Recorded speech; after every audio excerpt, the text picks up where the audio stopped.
everyone, please give a round of applause to Amber, Mm. known Oh, as AB throughout the community. yep. How y'all guys doing? Appreciate you having me. All right, so AB, tell us about yourself. How's life been holding up off in the 2K scene? Heard you made a lot of waves this year. Yeah, it's going pretty well actually. Just recently I got a logo in the April class, so representing 2K that way, and I was also in the 2K League draft this year. So, a couple things, yes. Okay, okay. Like to hear it. So, Mm. I have one question before we go ahead with a break, and then we're gonna finish up this process here. So, me personally, and I feel like a lot of other people who are trying to get into the 2K community really want to know, how does this draft process work? Because I've seen it change up over the course of the last couple of years. First it was with the combine, and then I've Mhm. seen a video about the combine being not going to be a thing anymore. So like, how did this draft process work, and how was you like, what was your mindset going through the course of it? Yeah, so basically the process this year was to make sure that the best of the best is playing against each other. So what they wanted to do was set up tournaments.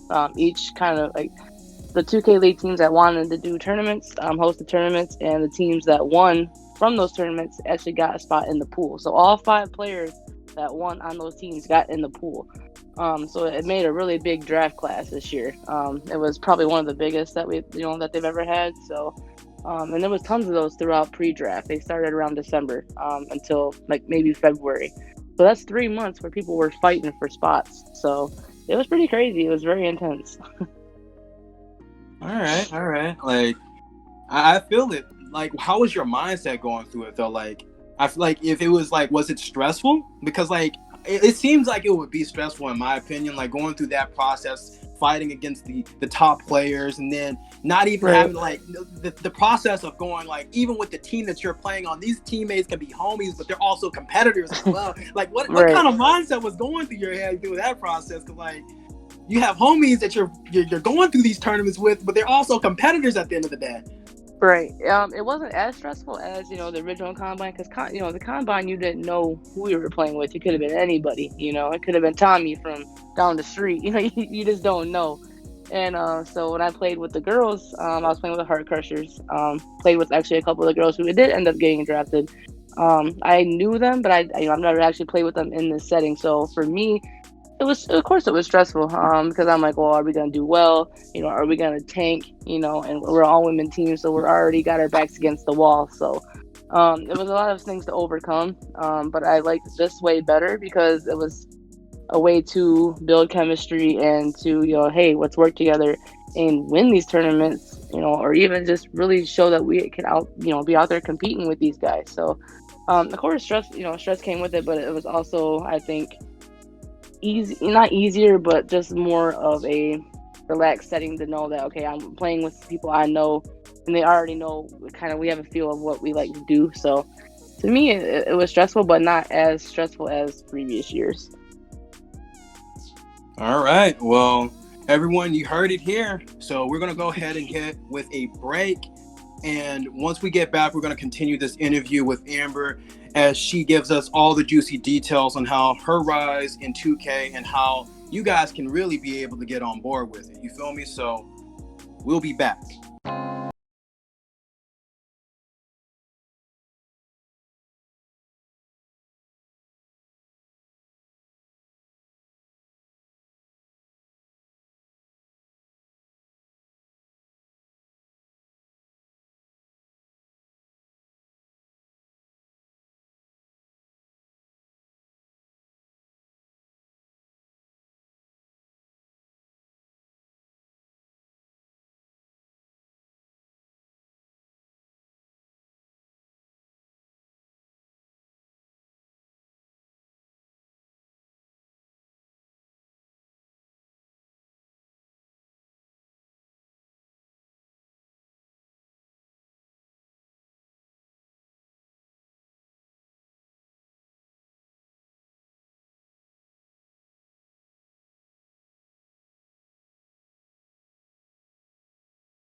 All right, guys, we are back with the Skycast, and Chase could not be here today because he currently had work. So he had a few questions he wanted to pitch in the hat to speak with Amber. So I'm going to go ahead and just review his questions, and then we're going to continue this interview. So, Amber, Chase asks, how was the recent growth and development in the 2K community for women's players from your perspective? And are you heading in the right direction? And what changes do you feel like you need to be addressed?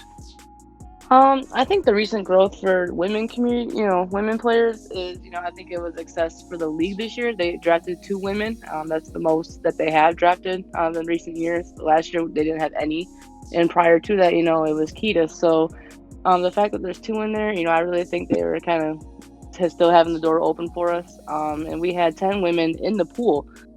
So that's a big step, to getting us out there and showing our skills. And as far as women who aren't that far yet, but there's women out there that I play with that want to pursue the league.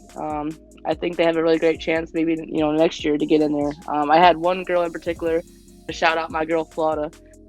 She was actually going to be in the camp, but she got into a really bad accident, which hindered her from being in it. And I was so hurt because I know she really wanted to be in there and show her skills. And she's told me, I want to be in the league someday. So I really hope next year that she can get that push and everything works out the way it's supposed to, and she can go out and hoop like I've done and this year. So I think I think it's heading in the right direction. I think they gave us a fair chance this year with with everybody else in the pool too. Just to show what we can do, because we can be out there and hoop with the guys, and a lot of guys give us grief about that. You guys can't do it, and I hear it all the time. And if I listen to all that stuff, I wouldn't be where I'm at today. Like I block all that out because I want to do it for me. So I'm not doing it for anybody else more than my family, me, and the people that are behind me. So everybody else that's hating, I just block that out and keep doing what I'm doing. So I definitely think that we're heading in the right direction. I think it's only going to get better as far as women gamers getting in the league or maybe getting jobs in the league, because there's a lot of women in the 2K league that's behind the scenes as far as jobs. A lot of these teams have women in their staff. There was one team in particular that he's the only guy because he's the only coach. Like anybody else is all women that's on his staff. So yeah, I think it's only up from here. I think this was a good start to really letting us showcase our skills. So it can only go up from here. Yeah, and I give you guys the utmost credit, because as an esports athlete in general, the pressure that you guys have to go through for competing, it's already on that high level, because you're going against you're going against other players, and then at that point you have to be able to show consistency. You have to be able to show your talent is more. It's the magnifying glass is big. Yeah, it's just a spot on, and then especially getting through that process. So I can see for you guys to be able to go through that and still be able to compete on a level. Like I said before, I see esport athlete. I don't see a gender, because I feel like women can play with the. I've seen some dominant female players throughout the course of my in male dominant games. In male dominant games. So I respect it, you know what I mean? So for me, it's just go out there and show them, you know what I mean? That's as simple as that, because actions speak louder than words. So if you go out there and you prove that you have the skills, it don't matter what nobody else has to say about it, because you back it up. So for that, like I said, I credit all the women that actually made that jump this year, and it was really exciting to be able to watch through it. So I give it where it's at. So as a new player, how we probably already went over it early in the show, but how is the draft process coming from bottom ground level? Really describe it, because I felt like we was, you know what I mean? I didn't get all the details I wanted in the first one, but Chase already brought it up on the second question for him. So we're gonna go into a little bit more details on the draft process. Right. So basically, what it was in previous years, if you guys don't know, you had to basically, I think it was play 25 games, either rec or pro-am, 5v5, to even get into the combine. So you had to have a winning percentage and everything. You had to have it in certain games. I think 25 and maybe 51%, 50%, 60, I think. So we played rec. And we won. I think we won we didn't lose a game. We won every game to get qualified. And then after that, you play with whoever just loads up and plays, and you might run into people who have never played PG before and just went out there and I wanted to try it. It's like, what? Like, why would you do that? Like, it just didn't make sense, and there was all these, complaints about, people just trolling, shooting half-court shots and whatever else. So the league actually came up with a process to better pick out the players who actually want to be in the league. So what they did is a lot of 2K League teams came up with a process to come up with tournaments. So each kind of, maybe, I'm not even sure how many there were, but there was a lot. They would do tournaments, and then whoever won those tournaments, like the whole team got a draft spot. So even if you had like 7 players on your team, even the bench players, they still got a spot because they're on the winning team.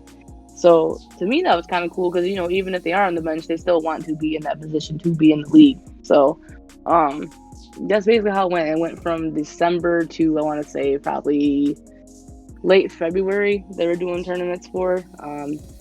There was one, I think, that was even the one I was in was there was one in particular. I played with I was on the Mavs GC.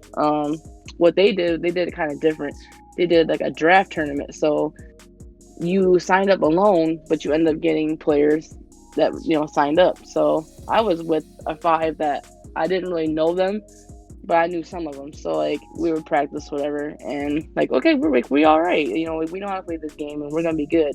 We got to the finals. I think we were in the finals. Yeah, and we lost. But it was great because for me, it's like I was the only woman. Oh no, there was another woman too, but we were the last 2 women standing with our teams, and I felt like my performance was great all through that tournament. So the fact that we didn't win was upsetting. But I was in another tournament also with my team, and it was the Celtics tournament. And that's actually how I got my prospect badge. Was the Celtics offered it to me right after I lost, actually, the Mavs tournament. They called me. It was Rico. He called me, and he goes, "Congratulations, AB! Like, you're in the pool. Like, we're giving you our prospect badge." I went from sad tears to happy tears. Like, it was the fastest emotion I think I've ever went through.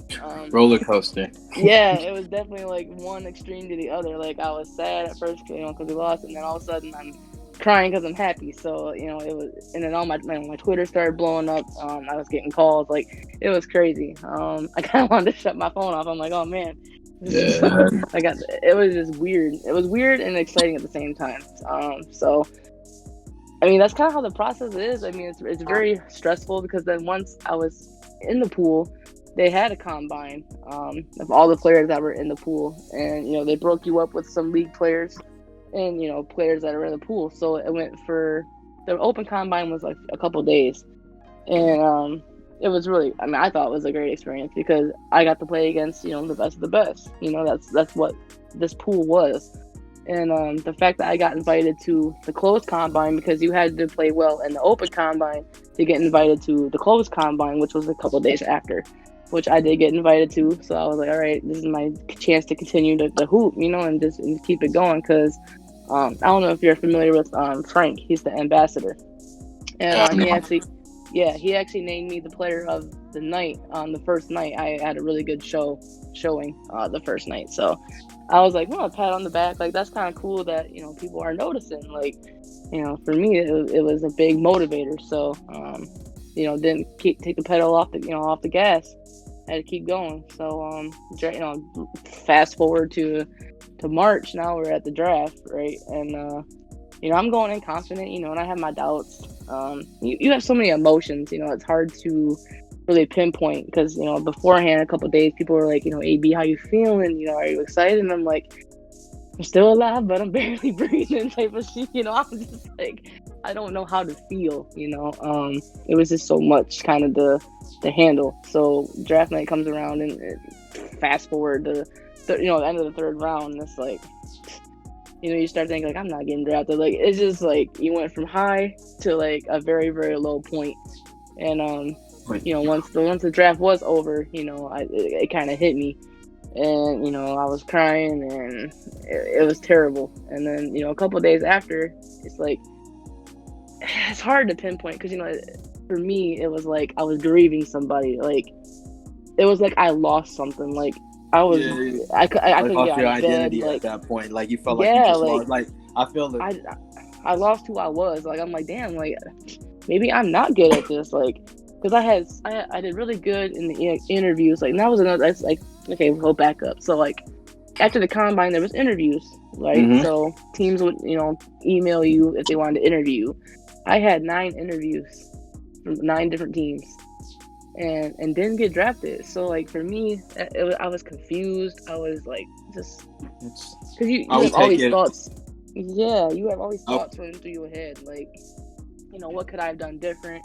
What could I have said different? Like, did I not sell myself good enough? Like, I just couldn't I figure out what feel the it. problem was. Yeah, and then So, talking to what I would like say on that, I just wanted to jump in real quick. Yeah, What go I would ahead. say on that, what I would say on that is that in my personal experience, I had something close to being related, and that's with me competing in competitive Call of Duty for so long and going to an event after spending $300 on the team pass, almost $1,000 in flights to get out to the event, because for competitive Call of Duty online competition, it's you have to fly out to the venue.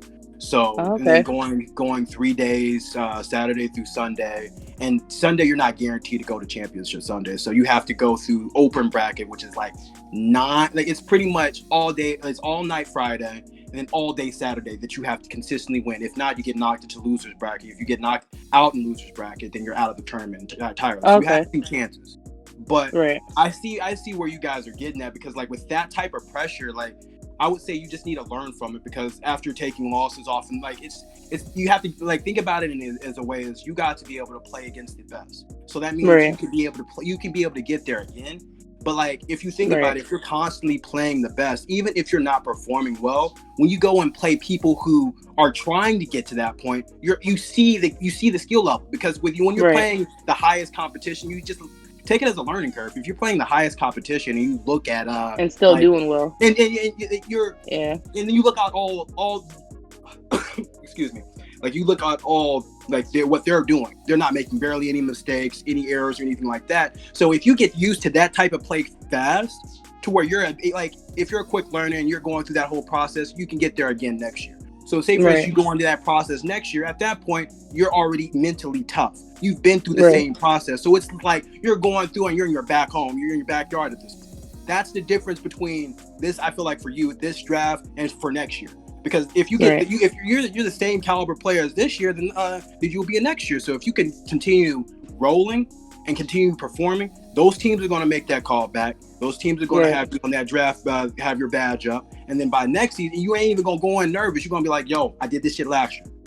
That's all I know. I'm going to hear my name. I know the process. I know how it is. I know the pressure. Zone in, lock in, all distractions off, zone in. And you know what I mean? I feel like you got it. That's go for anybody, because like performance anxiety kills players. It's not just in sports, but it's in esports too. Like for me, if I'm going into a huge competition, you can ask my nephew right next to me. I have to hold his hand because my hands be trembling. I be like it, especially if I know I'm going against the best. When if like in me, I played goalkeeper in FIFA Pro Clubs and I played goalie in NHL. So if I make a mistake, they score. Done deal. Oh yeah. So like for that being in that position for me, like I already know how performance anxiety is, because even when they score, I have to regain. I can't just back out, because at that point they're gonna keep letting them score. Exactly. You feel what I'm saying? Yeah. So it's like you have to step up. You know what I mean? You have to finish the game. So for you guys through that process, I kudos, because performance anxiety kicks in. You think that you going into the draft like you top dog. And then all of a sudden, your hands start trembling and you start playing like a bum. You know what I mean? It happens. Like, you know what I mean? It happens on that level. So I feel like people just need to, like, if they're really pushing this, they just need to be able to be consistent and go into every single step as if you're learning a new skill. Don't go in like, oh, I'm dominant. Go in like, be humble. I'm going in here. I have some skills I want to show. I want to test something out. If it works on this, if like, think about it. Oh, like, how AI, like a prime example, I'm gonna go sports. How AI did it with Jordan. He's like, oh, is this crossover gonna work on the best player in the world? Boom, got him. Okay, it works on him. It's gonna work on everybody now. You feel me? Like, exactly. That's how you have to think about it. Learn each skill. If it works on the top people, you know it's gonna work on anybody else. So like, just keep altering your game, adapting. don't like, for me, I never copied a professional player. If I couldn't do what he did, I added what I seen to adjust my own type of play style. Don't try to be somebody else. Adapt to your own play style and get comfortable in your own shoes. Make it you. Yeah, because like you, like players, athletes, you can't be a identical copy. The only copy I can say in sports is probably Kobe and Jordan. That's it. You know what I mean? That you can't. And then Joe Montana and Tom Brady, maybe, but that's it. You feel what I'm saying? But as far as that, like I said, I'm really excited. You know, for you, especially all these upcoming prospects that's going to be hitting the scene hard next year for sure. So I'm definitely got a chip on my shoulder. Yeah, you got to. You have to, but like stay confident, just stay hungry, because at this point, if the competition is going to be even higher next year. There's going to be some people like, yo, I'm going to get there before she is. There's already people challenging you right now. And I don't understand why people want to stop grinding after the draft because they don't get, that's where you hit it the hard. Because when everyone's on their downtime, you could be honing your skills, because at that point, when the next draft around, you ain't going to be sitting there, 3 months coming out, now you're trying to warm your skills back up. No, if you keep prepared all through around, when the next process comes and when everyone else is coming off of icicles and trying to learn the skills all over again, you already dominated. Easy, every single time. Hey, but it is hard though. It's easier. Because I said the same thing. Like, if I didn't get drafted, like, because this was before the draft, I was like, if I don't get drafted, like, I'm gonna hit it hard. Like, I'm gonna get into it right away. But it's been taking some time, bro. I'm not gonna lie to you. Like, I haven't really played pro-am like in a while. Like, I'm not in a tournament or a league right now. Normally, I'd be like in a league right now, and it's been really hard, like, to get back back on track. Yeah. Yeah, like I get that.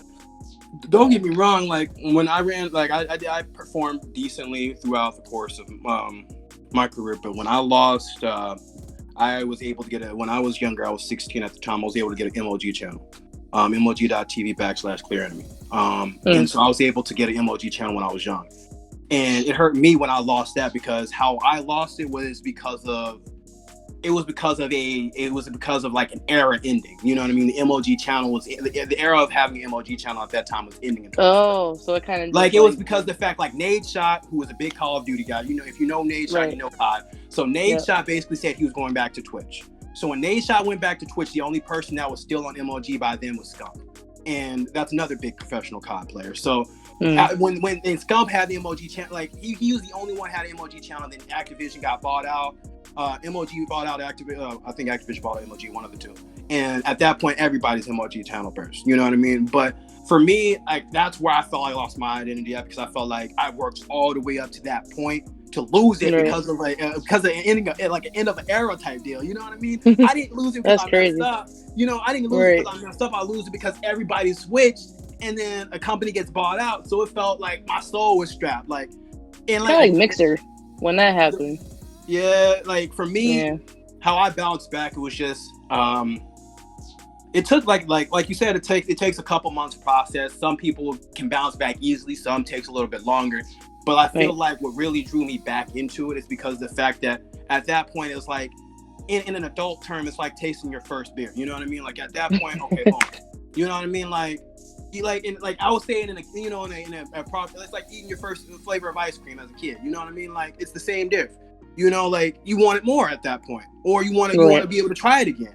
And at that point, like, for me, when I hit that point, and like I'm thinking like I'm there with everybody else, like as a top tier player, and it was just stripped from me, and then only thing I have is the memories and the screenshots of it. At that point, I'm just like, yo, I have to get hungry. I have to be able to, because like for me, I wasn't like any other streamer on MLG that was able to switch over to Twitch and get the Twitch partnership easily.